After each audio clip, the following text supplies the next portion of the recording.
This, back then, it wasn't Vival Law. It was, because that's my DBA. There was Law Offices of Caraval. You saw that logo? I did that myself on PowerPoint. Okay, so I created this.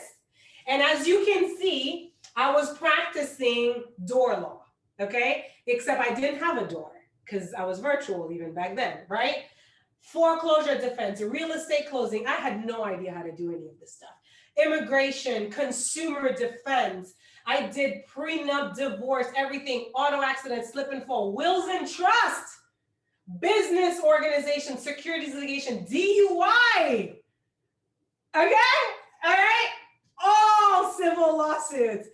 This was my flyer in the beginning, okay? I did everything, but knew nothing about any of this stuff, right? So I printed 5,000 of these, okay? I went to my local printer, I created this, and for $150, I printed 5,000 of those flyers, and I went door to door in every Haitian restaurant in my neighborhood, in the area where I knew that my clients, actually it wasn't necessarily my neighborhood, but it was where I knew my clients were hanging out. Barber shops, I went to the nail salons, all of that. And I went, introduced myself to the owners, and I asked for permission to leave stacks of my flyers.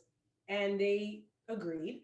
And my phone has never stopped ringing since then. And so that was my marketing strategy. But what it was that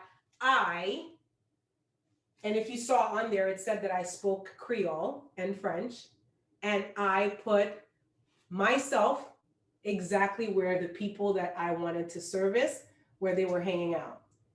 And then right around that time, Haiti had this whole TPS thing going on.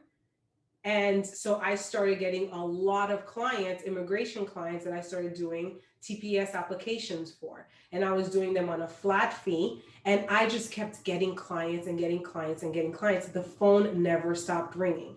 So grassroots marketing, the moral of that story is still very much alive and still very much, to me, a great way to position yourself directly where your people physically are hanging out.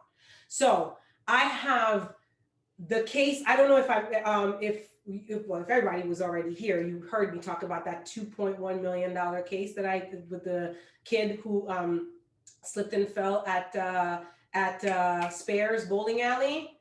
Guess what? The father found me I found my flyer in a Jamaican restaurant.